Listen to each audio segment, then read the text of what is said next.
Recently made a short that's kind of gone a little bit viral, at least viral for me. It's got over 35,000 views. In that short, I am discussing some of the changes that I've been noticing with their grading. This is changes that have happened within the last year. I have been doing submissions for a long time. As a matter of fact, I just looked it up. May 18th, 2020 was my very first submission with PSA. I have been doing group submissions ever since then. I did a couple of test runs for a small group of people, and we decided to start doing group submissions, and we were sending them in on a monthly basis until COVID came along and slowed everything down, and it got a lot crazier. Anyways, I continued to do that all the way through COVID, and I have been doing it ever since. So that is 6 years of grading expertise, where I have been grading for other people, and they rely on me for my pre-grades that I share with them. So that is just a little background to let you know that I know what I'm talking about. Before we get into this, I'm going to let you guys know my name is Dell. I sling cardboard to feed my kids. I recently went into cards full-time, and I am sharing my journey along the way so that you guys can learn from me and we can pick up tips and tricks along the way. If that sounds like something you'd be interested in, I'd appreciate it if you'd subscribe down below. All right, let's get into this. Okay, the reason why I'm making a long form video on this is because I've gotten a lot of pushback on this particular short. Basically, what I am discussing in this is the fact that PSA has changed their grading scale. And I don't necessarily know that they've changed their grading scale, but they've gotten stricter on the way that they are grading their cards.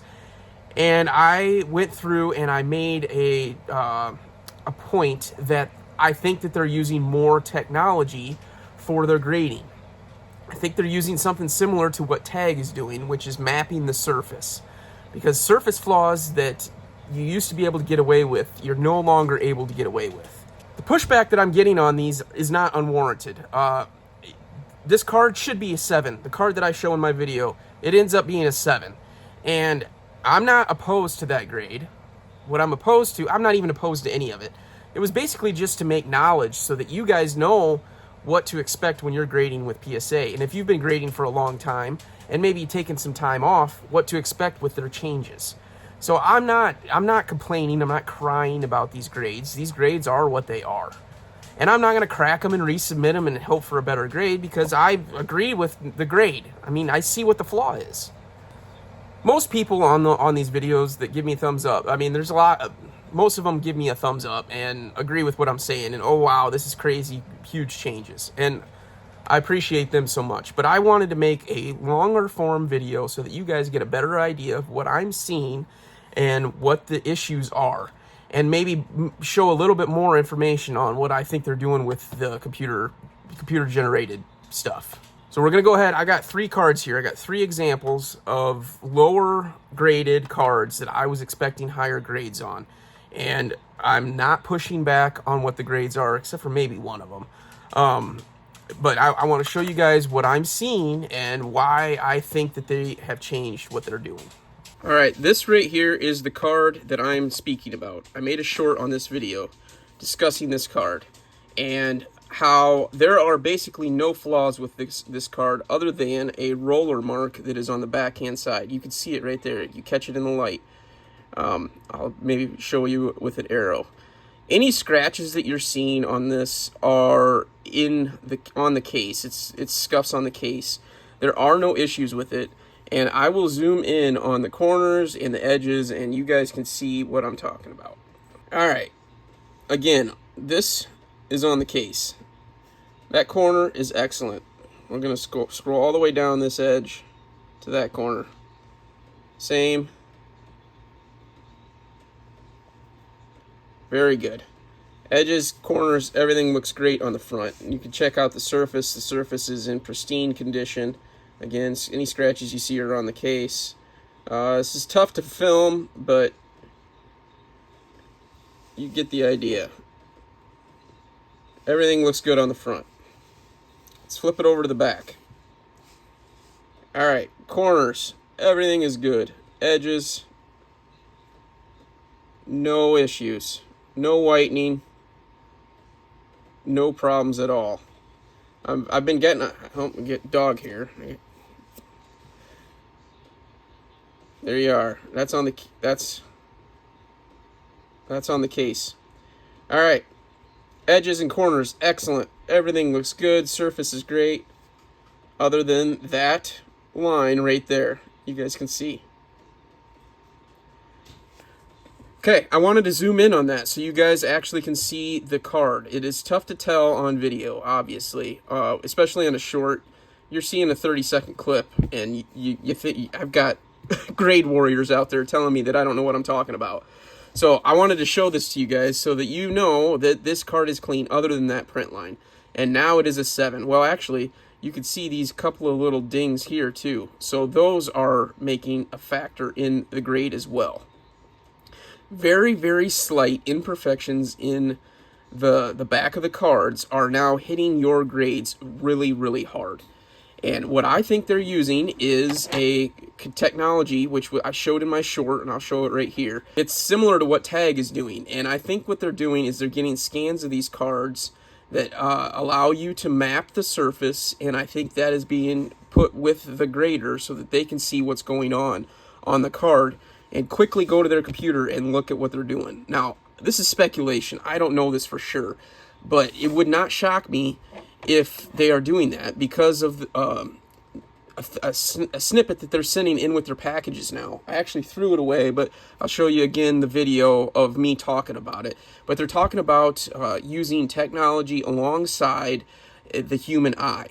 And I think they are using technology to get scans of the cards that are in front of them. So this used to pass. These damages, we'll call them damages, these factory damages, used to slide through and get a 9 or a 10. As long as the rest of the card was in excellent condition and the backside had like one print line, one roller mark, and these very light, I don't even know what to call them. They're not even dimples, but like just slight dents, I guess, in the back of the card.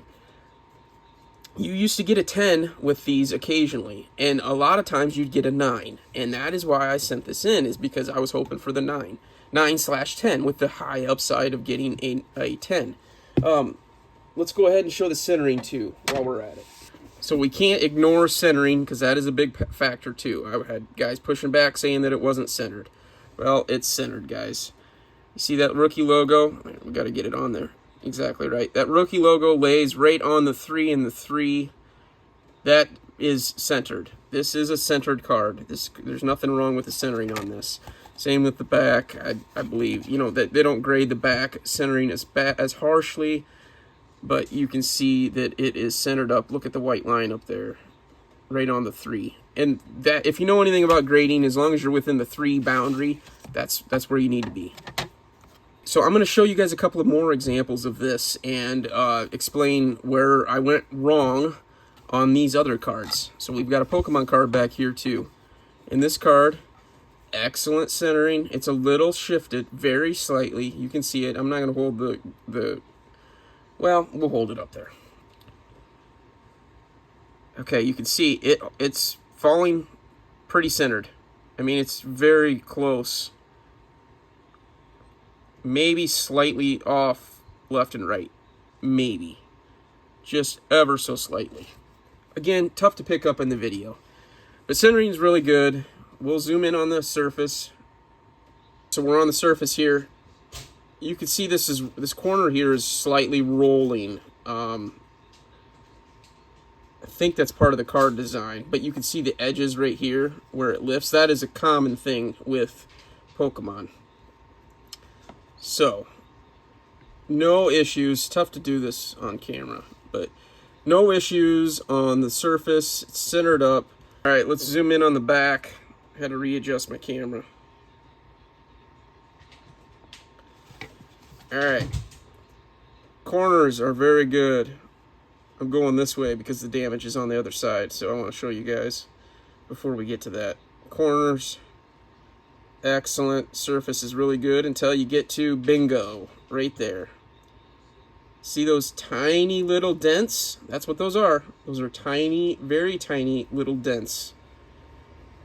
And that now is the only flaw with this card.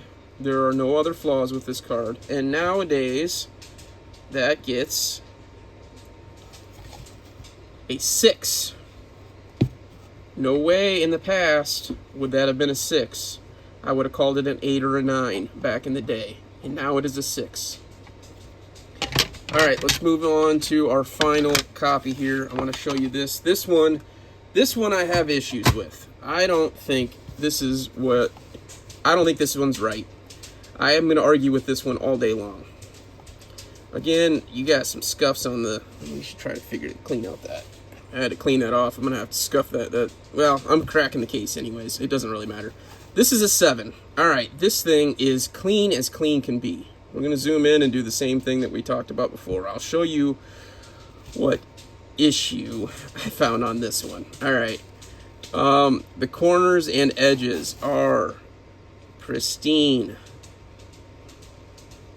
As you can see, the border is equal all the way around. It is centered up. No surface issue. I just put those scratches on the case. No surface issue to speak of on the front. All right, now we're on the back here, and you can see no corner issues. I mean, maybe. But man, that never used to be an issue.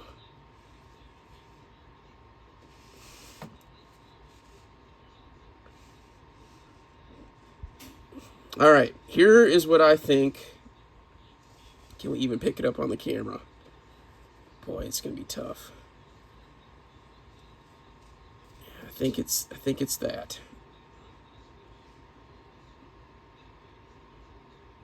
See the very slight difference in the surface on the back here? And then that corner. Ever so slightly. I could see this being a 9 because of that corner. That dent is not bad enough to warrant any issues. And that's a 7 now. A 7. This is the one I was pretty upset with. I don't agree with this grade at all. The other two, totally get it. I have no problem with them grading those harder. Not a problem at all. This, with that corner, ever so slightly, and then that slight bit of just ever so slightly slight difference in the surface, knock this all the way down to a 7. Okay, again, I am not complaining. I'm not complaining about these grades. They are what they are. No issue with that.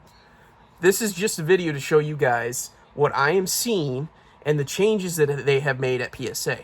Now, they have such a huge backlog. I mean, it's just miles long. They had 12 million cards. They gained another million cards at the National alone, and they were charging $230 a card. Mind-boggling. So they're grading, they're trying to push through cards as fast as they can to catch up with that backlog. I think they're relying on technology hand in hand with the customer, or with the graders, so that they can get through it faster. And they're just trying to bang this stuff out quick. And when they see any slight imperfection on the scans, that's gonna knock those grades down dramatically. Now, I'm just showing you guys this so that you can go forward when they start opening bulk back up, be more conscious of the surface issues and the slight imperfections, because they're not going to slide anymore. And that's okay, as long as it's consistent grading. I am okay with it as long as it's consistent, and I know what to look for, because I'm still doing a pre-grading service for customers where I share my notes with them so that they can see what their card is and expect for a grade before they either send it in or I send it in for them. And I want to be accurate. And I have an accuracy of about 85% for my grade over the lifespan in the last 6 years of grading. Obviously, there are some highs and some lows. I've had a couple of rough orders. I've had a couple of extremely great orders. I mean, typically, if you're at 85%, that's pretty damn good anyways. But I've had a lot of orders over 90%, and I've had almost 95%. I have an order, actually, I got to check the numbers to see, but I have an order coming up here soon that might be above 95%. I got to double check that. But this is just to show you guys the differences that are coming with PSA. And when they open up the bulk service again, which they will eventually, just be aware of what you're sending in. Because you can't just send everything in and expect to get a 10. And not that you should, but they've made these changes and people need to be aware of it. All right, guys, that is going to do it for this video. I appreciate you checking me out as always. And if you could, on the way out, maybe hit subscribe and the like button. That'd be great. Drop some comments down below. I've been getting a lot of comments. When I make videos on PSA, that's when I get the most engagement. So what do you guys think about PSA? I bet we're going to be about 50% hate it, and the other 50% understand the fact that it's money, man. It's what people expect, and it's liquidity in the market. All right, I appreciate you checking me out. As always, we'll catch you on the next one. Peace.